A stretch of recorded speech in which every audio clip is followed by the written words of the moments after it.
All right, I am Carrie Rheingans, the lecturer for this social work class. It's Social Work 652, Organizing for Political and Social Change. And I am here with a panel of folks that organized for Michigan's Reproductive Freedom for All, or Yes on Prop 3 initiative this last year in 2022, which passed in Michigan. So I'm going to go through and call on each of our speakers to please introduce yourself and describe your role in the Reproductive Freedom for All initiative, and maybe mention when you got involved with it. Can we start with you, please, Shanay? Good evening. My name is Shanay Watson-Whittaker. My pronouns are she, her, and hers, and I was the deputy campaign manager with Reproductive Freedom for All. My job, more or less, was to get the endorsements and to build the coalition that helped pass Proposal 3. Thank you. Excellent, thank you. And Jessica, could you please introduce yourself? Hey, my name is Jessica Ayoub. I use she, her pronouns, and I am the field director at the ACLU of Michigan, which is one of the convening partners of Reproductive Freedom for All and Yes on Proposal 3. And I came into the campaign in early 2022, I want to say. And for a large portion of my time on the campaign, I was focused on working with great folks on the ground like Shanay to collect the signatures necessary to qualify for the ballot. And then once we were officially on the ballot, worked to get out the vote and make sure that Michigan voters knew to vote yes on Proposal 3. And I am also a graduate of the MSW program from 2015. Hey, go blue. Thank you. Julie. My name is Julie Falbaum. I use she, her pronouns as well. I am also a social worker, although my background is in clinical work. So I am a therapist. I've been the director of both fairly large nonprofit and for-profit companies. And I was an adjunct professor at Wayne State University in the Graduate School of Social Work. I no clinical skills in this project. Although my social work background was definitely helpful. I got involved with this initiative, I think around February of 2021, when Jessica called me and asked if I would like to be the volunteer team lead for Washtenaw County. And I think it might be helpful just if I could add one other thing for your students to know. The way that the Reproductive Freedom Campaign, the way to look at it is there's really two parts to this initiative. The first part of the initiative, which Jessica spoke to, was really collecting signatures to qualify for the ballot. And then the second part of the initiative was voter engagement, voter outreach to actually have that initiative pass. So the work that you would do would be different in those two capacities. Thank you. And I think, Julie, you came on in this calendar year, right? The 2022, not 2021. Oh, yeah. What did I say? 2021? It seems like it's been a really long time. It sure does. It was January, February, you're right, of 2022. That's right. I think all of our lives were very different in December 2021, let's just say. Yeah. So the next question I have is about the overall timeline and, kind of when did the partners start working together? I know there was, when the U.S. Supreme Court took up the Dobbs case last fall, I think a lot of folks kind of saw the writing on the wall then. So you could use that as a point in your timeline, but I'm not sure who would be the best to take this. Maybe Shanay, you might be. Shanay, 100%. Thanks. Actually, I wanted to let you all know this actually started in January 2021. It was a conversation of the ACLU, initiated by the ACLU of Michigan, Planned Parenthood Advocates of Michigan, as well as Michigan Voices, the organization which I currently work for.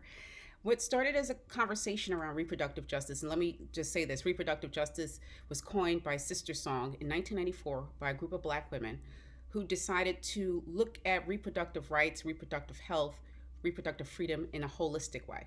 So I can just summarize it by saying this: it's not just about abortion.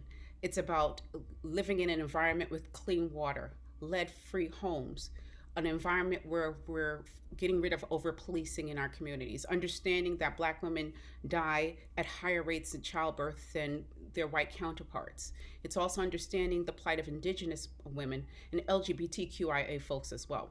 So that conversation around reproductive rights and reproductive justice kind of evolved as we saw, and I can just go speed up a little bit, that preliminary discussion evolved as we saw that the United States Supreme Court was taking up the Dobbs case. Some of us and our partners, including Friends for Democracy, some ACLU folks, as well as myself and some folks from Michigan Voices and Michigan United, because my husband, I have to mention him all the time.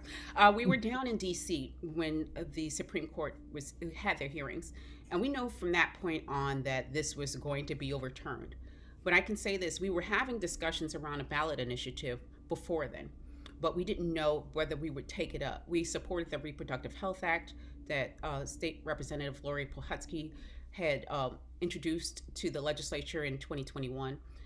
We were also talking about other ways to support the legislature, folks on our side, in positive ways to move that forward. So having those discussions with our coalition partners and those groups that are on the ground, and I would say these groups are the folks, our partners are the folks who during COVID went door to door to do wellness checks. They were the organizations who were going door to door, taking seniors to their doctor's appointments. They were doing food giveaways, laundry giveaways, all sorts of giveaways in the community. And they wanted to bring their perspective as well. So if you look at the language, which we introduced to the State Board of Canvassers on January 7th, it's reflective of the entire state. It's reflective of those communities that need access to reproductive care the most. It's, again, LGBTQIA folks, folks in African-American communities, our BIPOC folks, and again, rural people. And I want to give Bonsitu and Marissa credit for speaking with our partners to make sure that language was very inclusive and representative of the community. So again, we introduced this to the State Board of Canvassers on January 7th. Because of some stuff with the State Board of Canvassers, we weren't allowed to get on the ballot until March 23rd. And then we had the Supreme Court leak with Justice Alito's opinion. That's when everything started to go into high gear. And that's when Jessica started kicking it. And people just started out of nowhere wanting to join and take petitions, get their signatures on the ballot. And people were just moved by what happened and feared. They feared what was next. So people understood it. And even I opened up my home for people to come and sign the petition as well. And people from, I spoke to one little anecdote. One gentleman, he came to my door. He signed a petition. He called his girlfriend and was like, yeah, I signed it. Okay, I signed it. So it's that serious. It was that serious to his partner that he had to call her to make sure that she knew that he signed it. And then when the Supreme Court, they dropped their decision finally, we also kicked in. That was another milestone. We kicked it into high gear as well. And people from all over the state started canvassing for petitions, going to fairs, going to community groups, going to churches, you name it, people were there getting petition signatures from all over the state. And fortunately, again, we had the State Board of Canvassers act a fool. And people saw that as well. But we eventually got on the ballot and now everyone's here. We had a great team. Jessica was just tremendous. I could say, I'll mention folks I have to, Julie Rowe, I have to mention Darcy McConnell, I have to mention Amanda Sands, I have to mention Brandon Hines and myself. And we came together and we helped put this together. So this was a team effort, a coalition effort. Again, if you notice the folks that are out there in the community, they represented the folks who needed access to care the most. And we all did this together. And this was a group effort. There was no one hero. And there were no egos. And I could say that. It wasn't no egos. There weren't any egos when it came to this. And now we're here. And I just want to thank everyone for voting for Proposal 3, talking about it, normalizing the conversation around abortion and reproductive rights, reproductive health, and reproductive justice. Thanks. Shanay, if I can just add in terms of the timeline, I think what you mentioned about these conversations starting in January 2021 is really important because Dobbs wasn't the tipping point. Dobbs may have been what sort of unleashed folks, But Dobbs was the culmination of years and years of continued restrictions to reproductive health. It is the result of a continually shifting conservative Supreme Court. And so it was folks like Shanay and Marissa on our team in Buncetu who had the foresight to say, well before the Supreme Court even decided to take up Dobbs, they're coming for this. They're coming to overturn Roe. We need to do something. And Michigan is one of the few states where a citizen-initiated petition is possible. And Shanay is not mentioning that one of the core facets that sort of led to the culmination of this is the reproductive justice work group, which was a work group that met multiple times a week to sort of bring this into fruition. And that was convened by Shanay and Michigan Voices to ensure that the partners who were working in communities that are going to be most affected by restrictions on our most basic healthcare rights were a part of that conversation from the beginning and throughout the process. Thank you. So my next question was going to be about the partners and who brought them and what brought them to the table and what did they bring to the table. And you have spoken about that. Obviously, the mission, the work they were already doing, both as individual organizations, but together in community and coalition. But, you know, as social workers, we're also trying to be like practical too. Was there any sort of written agreements to keep folks at the table? Like if we, a coalition, agree to these things, or was there any sort of like shared funding to keep, because that backbone type work costs money because it costs time, because you got to do it right. It takes time to do it right. So was there any sort of like, you know, written things or money that had to help keep the partners together or get them jump started at the beginning? No, there was no money for the partners. This was all, to be honest with you, this was the coalition that we have with the Reproductive Justice Work Group. It was a coalition based on trust. It was a coalition based on respect for each other's work. As a facilitator of that group, I wanted to make sure that everybody's voice mattered and everybody had a say in what was going on and how we moved.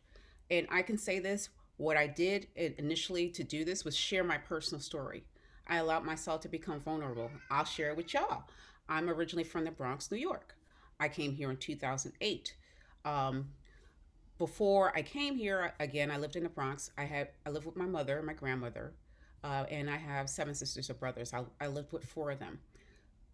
When my grandmother died, I don't know if y'all are familiar with the movie Soul Food. You know, she was the rock of the family. Everything, you know, went through her. She passed away. She was a depression baby. So when she passed, we found like thousands of dollars under the bed because she didn't trust banks. But when she passed, my mom fell apart. She was diagnosed with bipolar schizophrenia. She was also on drugs. At that time, this is the 90s, so this is crack cocaine epidemic. She was on that as well. As a result of that, I, being the oldest of her children, had to take on responsibilities. I had to go pay the equivalent to DTE, Con Ed, what we call it in New York. I had to make payment arrangements. I had to help get food stamps. I had to help make sure that my siblings got to and from school every day safely. And I'm a teenager myself. Eventually, I could not hold that all up. And we lost our home and became homeless. I had to move to a shelter. When I moved to a shelter, in that situation, I was sexually assaulted at that shelter.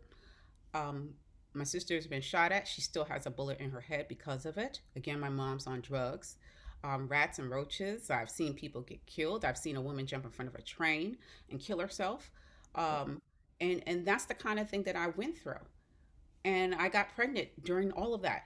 So I'm a teenager going through this, and I got pregnant, and I had to make a decision. I didn't have a safety net like many families did. My folks are from the Caribbean and from the South, but my mom was the only child, and my father's side wasn't active in my life. So you couldn't send me down south to have a baby and come back here. So I decided to terminate my pregnancy. So that's what I did, and that's what other people in our work group did. We shared our personal stories. We became vulnerable with each other, and we established trust. And again, other people were allowed to be themselves and their authentic selves in this space.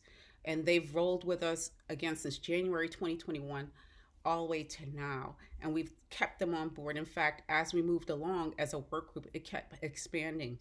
We started off with like I would say 15, 20 partners, and now we have we have near 40 partners that have been involved in this work because of what happened with the Supreme Court. So again, establishing trust, making sure that those community groups are empowered. And again, those groups are not traditionally in the reproductive rights, reproductive justice space.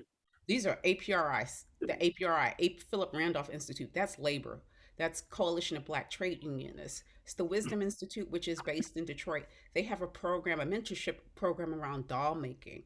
You have Our Own Wall Street, which is also based in Detroit. They have hustle nights, and they do wellness, health and wellness. But then you also have organizations like LACLA, another Latin Council for Labor Advancement. That's another labor group. So you have those organizations like Mothers of Hope, which is based in Kalamazoo, Emergent Justice, which is a transformational justice, aka criminal justice organization, as well as Michigan United, which I gotta mention, which is the immigrants' rights group. So you had folks from all parts of the state, from Northern Michigan, Native Justice Coalition, which is based in the UP, on down to Southeastern Michigan and Western Michigan. That have participated, and I forgot my LGBTQIA groups as well. So again, they didn't do this like for any kind of monetary work. They understood what this work was about. They understood what they had, and they understood how special that moment was when we came together and did this as well. Thank you for sharing that.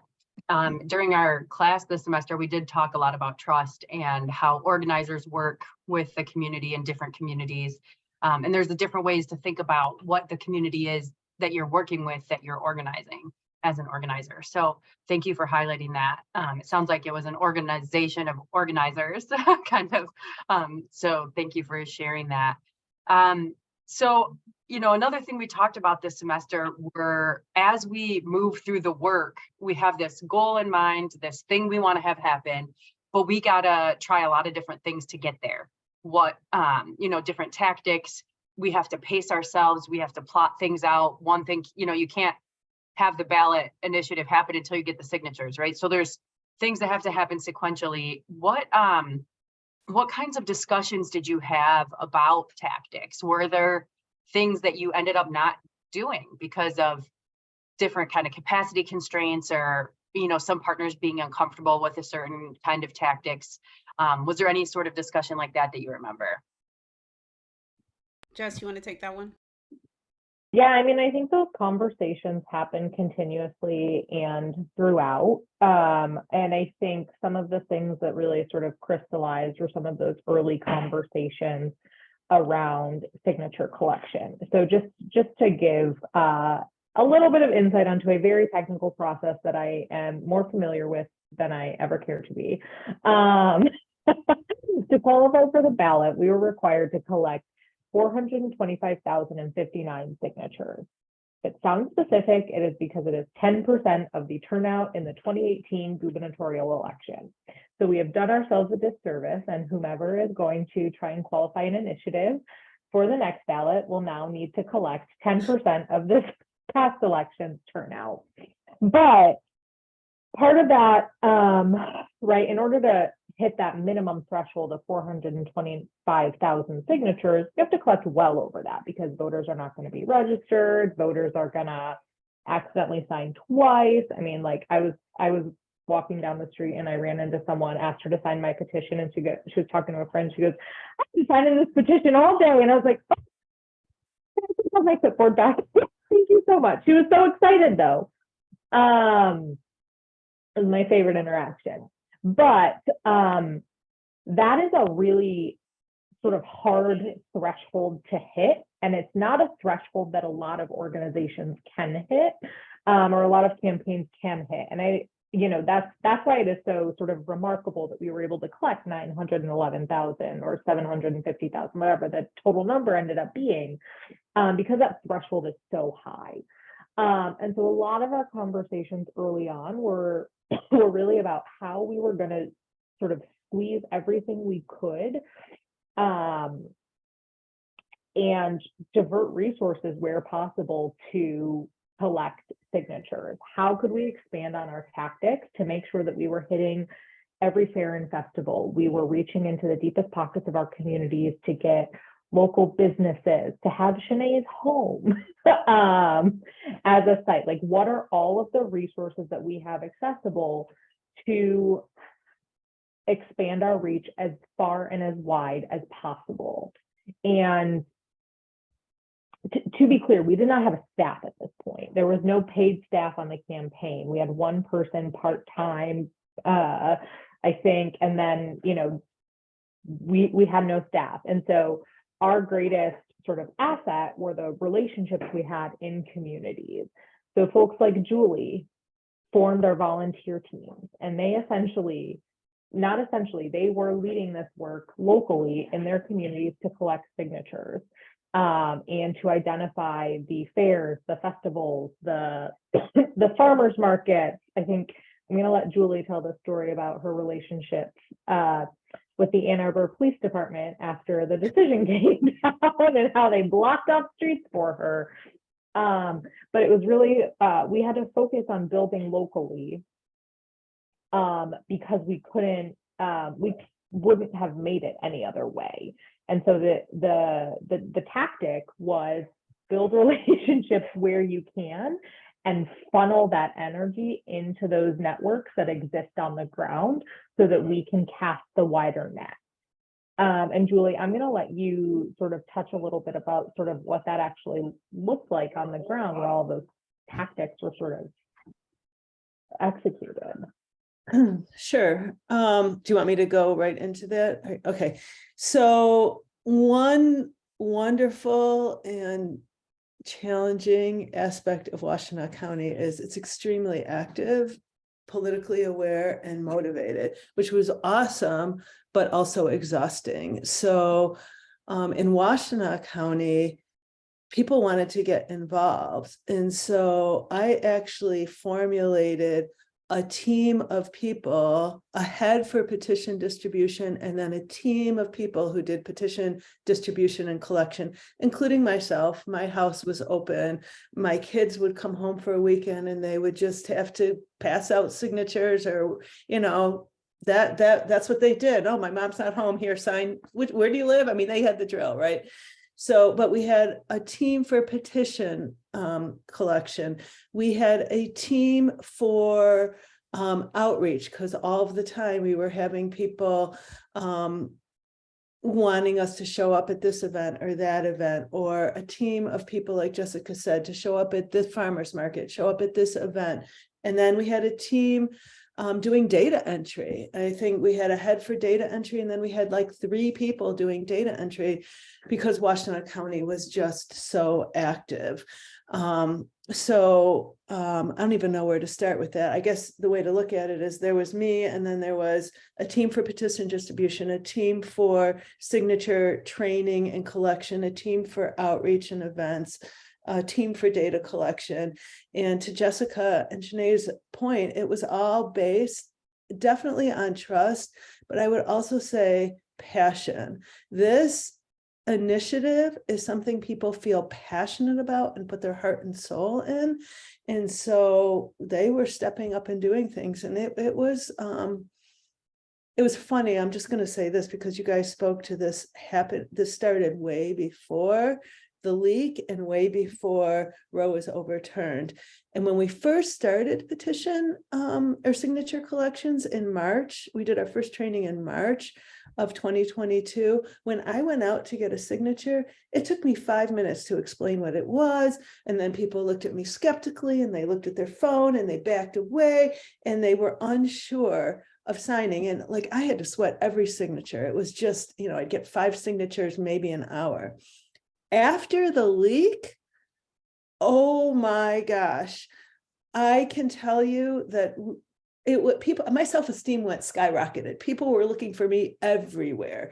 And it was crazy what happened. So that was interesting too. I don't know if did I answer the question, or I just go off on my own little monologue? I wanted you to tell us about how you did what you did on the ground But if there's anything else, I mean, Jessica, you came off mute, if there's something you want to add about tactics.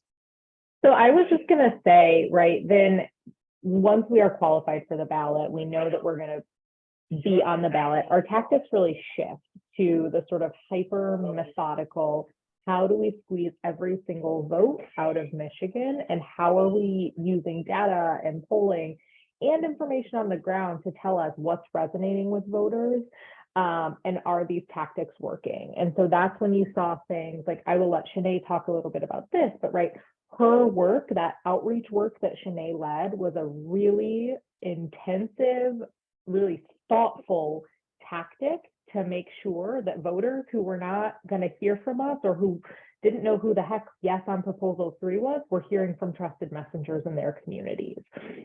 Julie was leading teams of volunteers to knock doors in the communities, because we knew that there were going to be some voters who saw an ad that confused them and were going to vote no unless they had a conversation with someone where they could get their questions answered. There were digital ads to reach people where they are all the time online. Everyone's favorite thing, yard signs. If I never see another yard sign again, it will be too soon. Right. But that's sort of the shift in sort of tactically that the campaign made once that sort of critical threshold of actually being on the ballot was achieved. Shanay, do you want to talk a little bit about the change in tactics from petition gathering to getting out the vote? Certainly. Well, we did, like Jessica said, we shifted gears.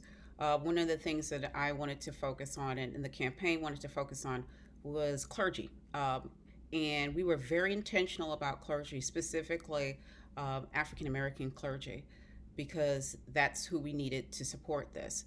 So we would have, I hired 3 people to do clergy outreach, and to have those conversations, those one-to-one meetings, to get feedback from the clergy, and to buy into the campaign. And we were fortunate enough to get organizations like the Council of Baptist Pastors, which is based in Detroit. They are very influential. One of these pastors have thousands of members each individually, and they bought into it, and they were able to talk to their congregations about the importance of supporting Proposal 3. And I can say this: I am a Christian, and my faith is considered very conservative. But yet those people came out to support Proposal 3. I think African Americans overwhelmingly supported Proposal 3 over other demographic folks in other demographics. We also connected with again, those organizations that were doing the work with us with the work group. They were out there talking to Spanish speakers in Western Michigan, in Grand Rapids, and Southwest Detroit. We had Jewish groups speak to their congregations about the importance of supporting Proposal 3. We had Catholics for Choice speak with folks there. But we also did a lot of union outreach as well, because we understood, again, Michigan is a labor state, and you can't do anything here without labor. And we had those conversations with labor. These organizations endorsed the proposal, and they went out and they talked to their members as well. So again, knowing who the players are, knowing who needs to be talked to and addressed, and knowing who the trusted messengers are, those faith leaders specifically, business leaders as well, really made a difference, especially when it came to Black voters, AAPI voters. I want to talk about that as well in Western Michigan, Sterling Heights, Macomb County, and having groups like APIA Votes, Rising Voices, create their own literature around Proposal 3 that spoke to people in their language, whether it was Arabic, Bangla, and Chinese. That really made a difference as well. And even talking again with the Arabic community, Access was like amazing with us. They helped us with translating materials in Arabic, in correct Arabic, so we don't look like fools. And we had Michigan United, who I keep bigging up, who translated materials for us in Spanish, so we don't look, culturally ignorant to our constituents we need to talk to. NARAL with young voters. We don't give enough credit to these young voters who stood online for hours getting registered, same day registration and voting. We had groups on the ground doing that, like NARAL. They were really working on that. And then again, I always talk about the folks who are formerly incarcerated, that community, letting them know that they can vote, they can support this, and then sharing those personal stories. Personal stories matter. If once you give people the empowerment to share their personal stories, then they're going to do it. And I think those conversations in those communities really help make a difference for all of us at Proposal 3. Thank you. Thank you. I'm glad you mentioned personal stories. I think in organizing or in, graduate school or academic spheres, it's easy to always turn to like data and share all these statistics and say, look at these disparities. We have to work on this. And in our minds, we know that, and intellectually we know that. But when you hear a story and you remember somebody's story about what led them down the pathway to terminating a pregnancy or needing to be able to access healthcare, those are the things that you remember and can help contextualize the data. So thank you for sharing that. That is something we did talk about this semester. Is there anything next for this coalition? I mean, maybe like sleep for a month? Yes. I still don't believe Shanay has slept. No, I have not. I have not taken a break. I can tell you from the reproductive justice work group side that we are focusing on, again, the Reproductive Health Act. You'll be hearing from us, Representative.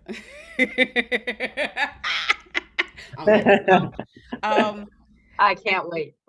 Yes, as well as the repealing of the 1931 law. But we also are aware of our partners and their primary goals, whether it is to fix the criminal justice system, whether it is talking about people who are pregnant and incarcerated being shackled at Huron Valley Correctional Facility. That's something that folks in our work group are very passionate about, ending the deaths of Black women who are pregnant. That's what we're talking about. For some of our groups, it's the opioid crisis. That's what we're talking about. So there are a plethora of issues that we're talking about that is related to reproductive justice as well. So, you'll hear from us. We're still talking about those things where we want to prioritize first, but that's just a taste of what we're discussing as a work group as well in 2023. I think what's really important to sort of just name really explicitly is that it's unique that this coalition will stay together beyond the election cycle, because we existed before the election and knew that this fight would continue well after November 8th. And as folks know, there are a web of restrictions here in Michigan that are impacting access to healthcare. And so, as Shanay said, this that we're getting the band back together. It never disbanded, but this work will continue for years and years to come. Because we sort of exist outside of that campaign cycle. And that's when that trust can be built. That's when those relationships really strengthen. It's outside of the really peak periods of intensity. And I want to add, we're moving as a coalition from transactional politics, where we talk about getting your vote and then we forget about you. No, we want to continue the conversation beyond this election cycle. When we talk to our partners about moving this ballot initiative forward, we made sure that they knew.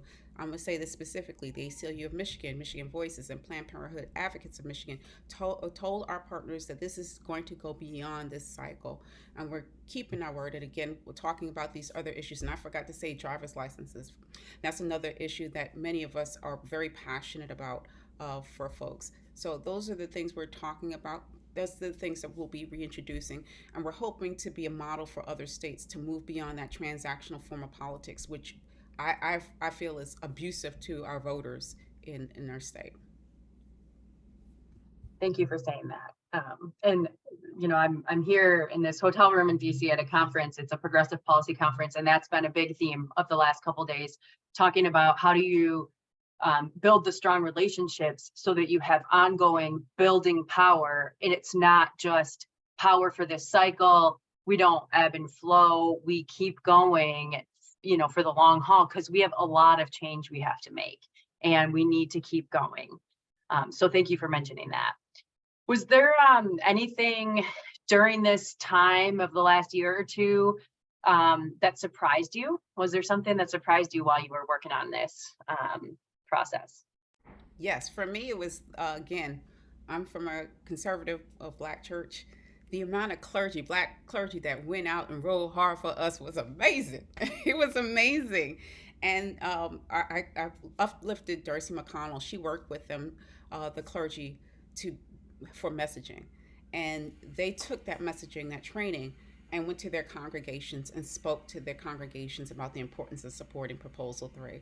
That was big for me. I thought it was going to be really, really, really hard. It was hard, but I was just so moved by the amount of support we had from that community and that faith as well. And then the cooperation from our partner organizations, and I failed to mention Mushin, who is the Michigan Universalist and Unitarian Social Justice Network, and Moses, who helped us with that outreach, as well as Michigan United too, and some of our strongest. I have to say that, and LGBT Detroit, and they were our strongest advocates out there on the streets. They really were. Like, again, talking to their congregations, talking to fellow pastors and clergy people and getting them on board. Like, I didn't even know this network existed, that they all talk to each other. So tapping into that was one of the biggest surprises for me, and it was a pleasant surprise as well. Thank you, that's great. Jessica, Julie, anything that surprised you during this? It could be a surprise about yourself too, like you learned that you could do something you didn't realize, or the biggest surprise for me, I've been in this for decades, this fight for decades. And when I started in this X number of decades ago, when we talked about this, it was very much talk to my wife, talk to my girlfriend, talk to those other women, and not too loudly, because I don't want to hear about that icky girl stuff, right? It was really quiet and shameful and a woman's issue, not even people who could, I mean, it was really on the hush hush.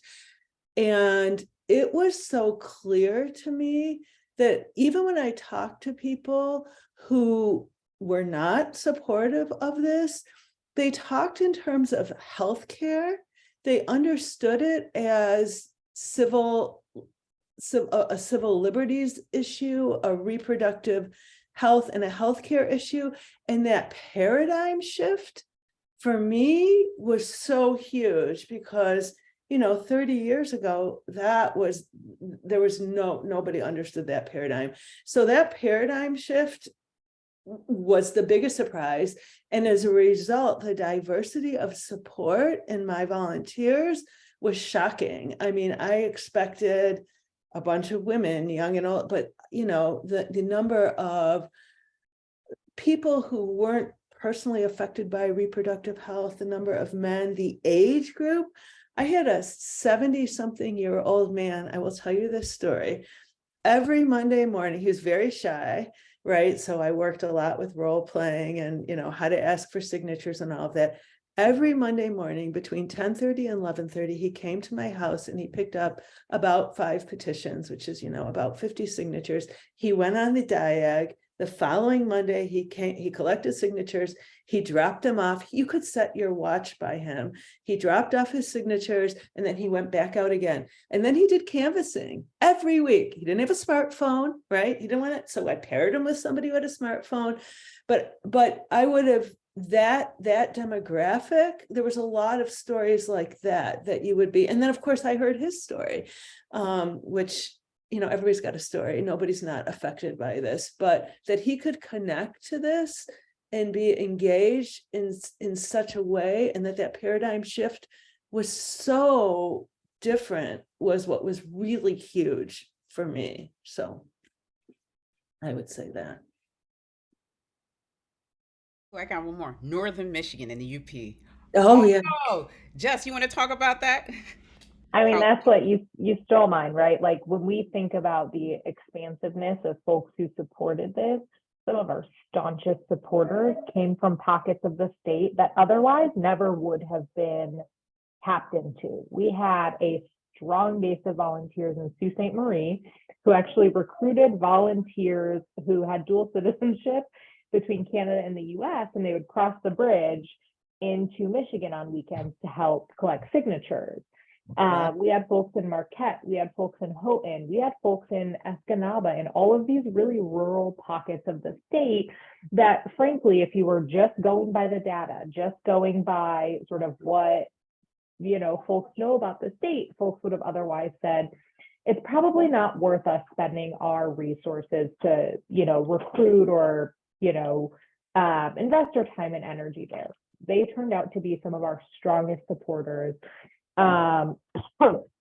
Michigan United has an organizer in Houghton who would organize canvases outside of her work hours to make sure that doors were being knocked in support of Proposal 3. And so I think for me, it's just the sort of expansiveness and really how this just really unearthed so much potential for continued work, not just on this issue, but on all of the other issues that we're going to need to work for, protecting our democracy, all of the things that are to come over the next several years. Thank you. I'm glad to hear so many good surprises. I'm glad that I didn't hear anything that was too bad of a surprise. I wanted to ask about how social work training plays a role in this. So I know Jessica and Julie, you've been trained as social workers, and Shanay, you do a lot of work that's very similar to social work. But I'm curious how that training, I know Julie, you're a therapist as your day job, but there's still, we train our social workers to know that you can't be just a therapist and not worry about policy issues. You can't be just an organizer and not have interpersonal skills. So that's how we attempt to train our students. It's our standards as a profession. So I was curious how you saw that playing in. And Shanay, I don't know if you want to make any comments about that too. You're welcome to, because social work as a profession also can deserve some critiques. So any comments from anybody? Jessica, you want to go first? I told Carrie before this that my mission is to overrun the ACLU with social workers. My most recent hires are social workers as well. So I think really fundamentally the way that social work education helps you create a framework through which to view these issues, right? It's not just an attack on abortion access, right? It's an attack on healthcare, on access to healthcare. And as you start unpacking all of the different layers and all of the intersections of who accesses healthcare, who this impacts most directly, including women of color, most especially Black women. And as you start thinking through sort of like naming this problem, this really big web of a problem, it's that sort of the approach that Shanay mentioned about thinking about how to solve this problem in the most creative way possible. It was that expansive thinking and that expansive sort of understanding of like, this is the best and most enduring option here for creating lasting policy change. And in order to do that, we need to do all of these different things. We need to organize folks. We need to have an airtight policy. We need to pull in healthcare professionals, including folks who do interpersonal practice, because they know what is at stake here. And so it's being able to see all of those connections and how all of those pieces fit together to create this holistic and lasting change. Yeah, I mean, obviously that was very well said. I agree completely. And I think, what is that saying? You can take the person out of the country out of the person, but not like when you're a social worker, what is the saying that I'm thinking of? But you can't take the social worker out of the person. Like you think like a social worker. So,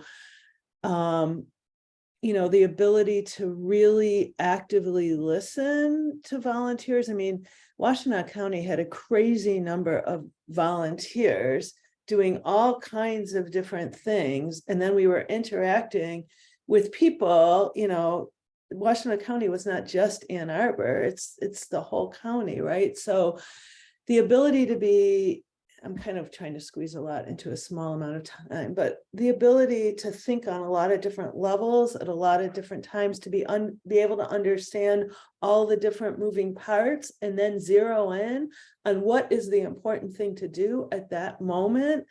The ability to communicate and teach. I mean, when we did trainings for volunteers, you taught them, this is how you communicate verbally. This is how you communicate non-verbally.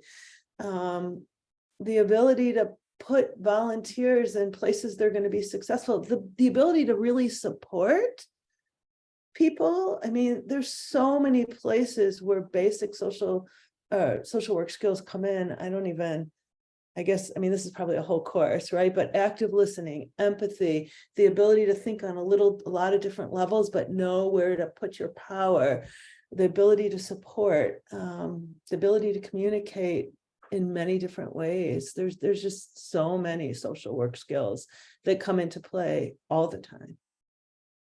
Thank you. That was great. I was fortunate enough to work for two social workers, the one who was elected, Suntil Jenkins at the Detroit City Council, and my latest boss, Tamika Ramsey, who just left Michigan Voices. So I say the things that I learned from both of them were how to ask questions, and to get the answers, listening, of course, and then diving deeper, the why. Why? What's the purpose? What's the motivation behind this? So I would say that's what I've learned from both beautiful and phenomenal women, as I like to call them, and both tremendous assets to the state of Michigan as well.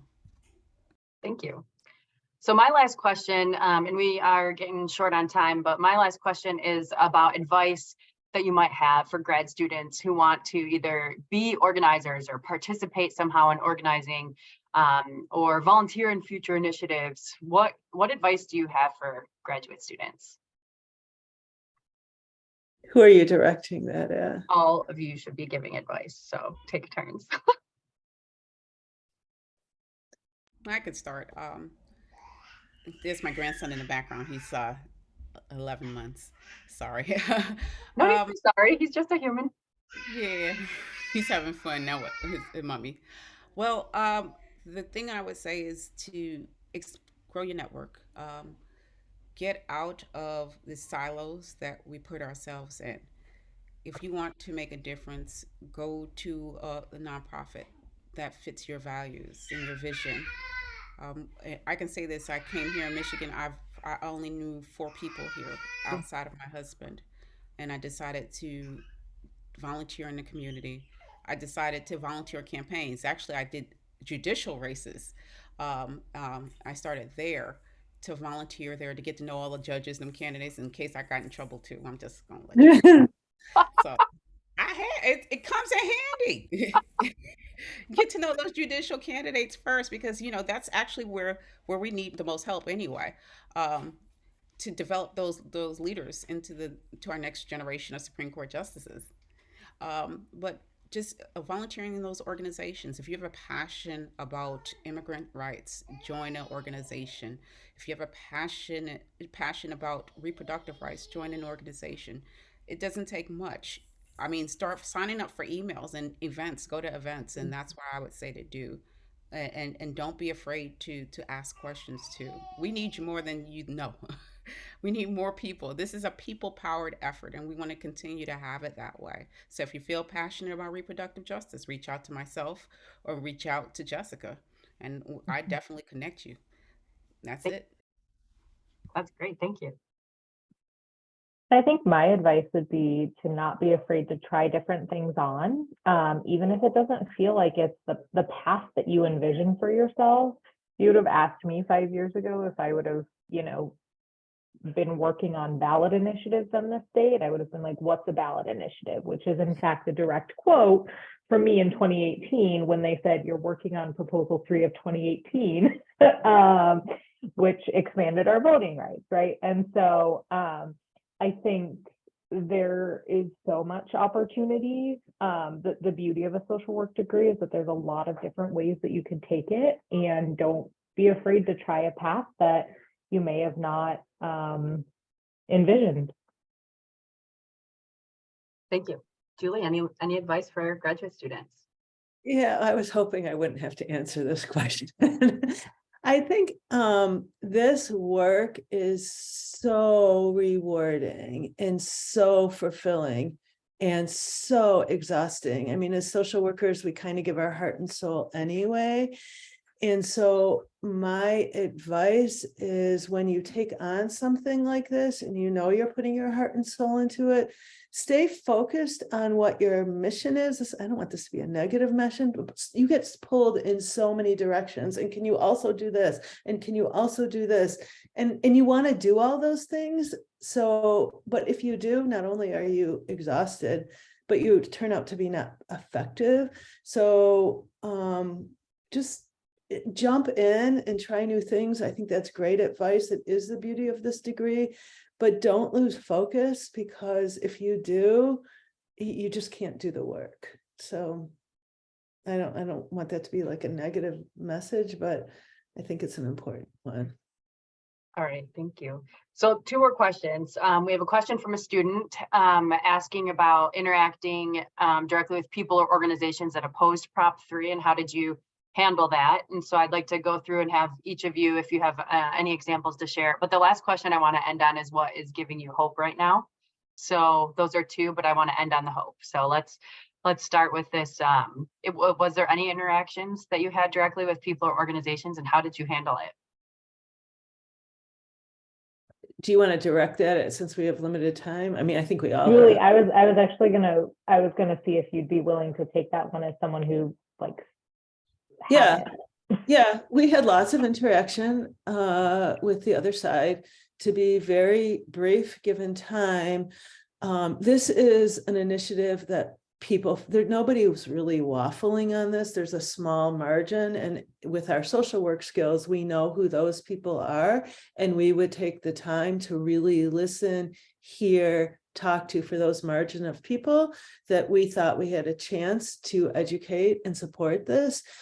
When the other side came forward and they were as passionate as we were about this issue, we just didn't engage, because it's just not worth the effort. And so most of the time, 99% of the time, we just disengaged. Didn't, I mean, if they threw out the, oh, my 14-year-old's going to be able to have gender affirming, which isn't even a part of it, we just said, okay, thank you very much. It just wasn't worth it. And also, I learned from the ACLU that when you give that message power, then it just gets louder. So it's better just to not engage. Because at first I was like, let's throw some facts. Why aren't we giving facts? And I learned through Jessica and Bonsi too, and some of the other folks from the ACLU, is as soon as you give voice to that, it gets louder, and it's much better just to let it fly and not say anything. So that's how I engage. Thank you. I think unless there's an immediate example that you want to add on top of that, we do have a question from another student before we get to the hope question, if you want to take yourself off mute and ask. So first, I just wanted to thank the 3 of you for coming and talking to us. It was a pleasure listening, and thank you so much for all the work you've done. Earlier, Jessica had mentioned that you were together before this, and you're gonna continue. And we've talked.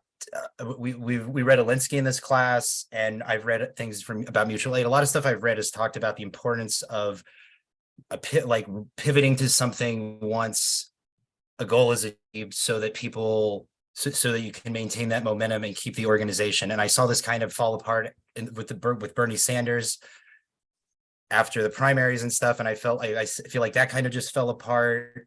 And I've also seen other people kind of like stay in the perpetuation of fighting a problem because they're making, it's like their job and stuff. So what advice can you give about how to maintain that momentum and keep an organization together, especially after you've achieved something like Prop 3? I think really critical, I'll just jump in here, is forming alliances and coalition with folks who know what.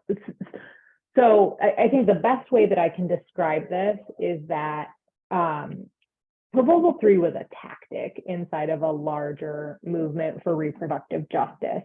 And it started with the understanding that to achieve true reproductive justice, expanding access to abortion care and protecting access to abortion care was the floor, right? That was the starting point. And that was sort of the common understanding that this group formed coalition around. And so on November 8th, when this massive victory came through, there was a celebration, to be clear, and everyone knew that we needed to take in this really historic win. And even before Election Day, the conversations were starting of, okay, when are we bringing this group back together to, one, unpack what we've learned and unpack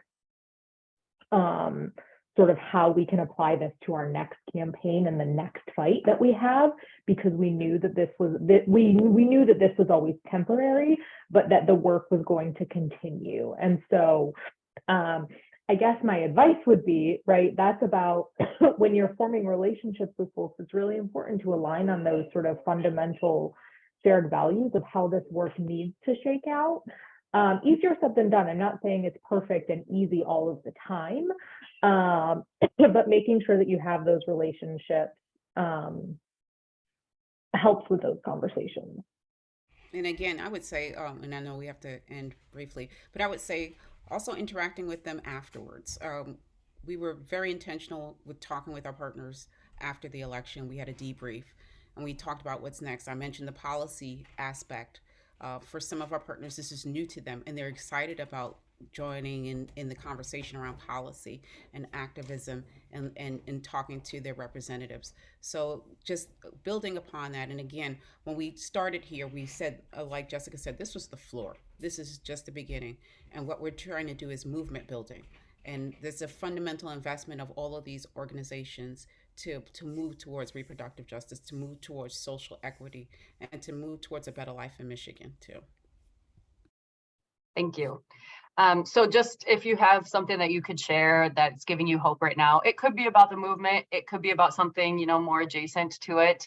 But is there something that's giving you hope for us to wrap this panel up on? I think we have a tremendous opportunity here in Michigan.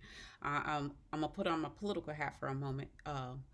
I told these organizations, this is your, you know, the folks you interact with around Proposal 3, you got to keep them, keep them, interact with them. This is base building. The folks up in Northern Michigan, if you have organizations that have a foundation there, build upon them and talk about the issues that matter to them. Again, this is the floor, not the sky.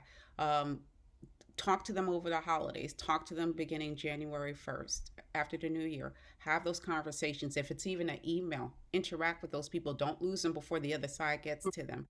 Base build. This is about base building in your respective communities. I told my partners that as well. Please base build. Don't let them go cold. If they go cold, I'm gonna kick your butt. And I made it plain for them. I did. I really did, because I don't want an opportunity to go to waste. And I've reinforced it, and I'm gonna keep reinforcing that with our partner organizations. They know me. They love me. I talk like that. I'm very New York, very Bronx still.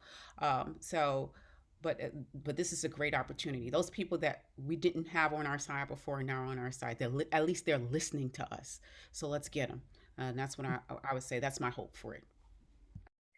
Yeah, I agree with that. I would also add that I also saw Prop 3 as sort of a blueprint for other states. So in terms of hope, I feel like Michigan, I mean, politically is so many things. And the fact that we were able to do here, what we did here is a blueprint for other states. And so my hope is that they'll take that and do that. Or use the state. Thanks, Julie. Anything to add, Jessica? I mean, they just summed it up so perfectly. There's a lot of things to be hopeful for and a lot of opportunities to continue expanding on our rights. Great. Well, thank you. I'll just share one thing that's giving me hope. This morning, the first session of our conference today was about the green Pañuelo, the green wave movement from Latin America. And there was a woman from Colombia who was telling us about, she's been working with the movement for months, years, and she knew the Dobbs decision was coming, but when it came down, she actually just didn't really know how hard it would hit her. And all of the people that she'd been working with, from the tip of South America all the way up to Canada, so many people were contacting her and asking, what can we do to help you? And she said, send me some symbols of hope. And they sent boxes and boxes of these green bandanas, pañuelos from all over Latin America. And she just handed them out in New York City for the parade or the protest that were going on there, protest. And, so the thing that's making me hopeful is this is a movement across the whole globe, and we are each playing our own little role and keeping things moving in the direction they need to be moving in. And, we might take a step back sometimes, but we need to keep this thing going in the right direction. And so you're not alone.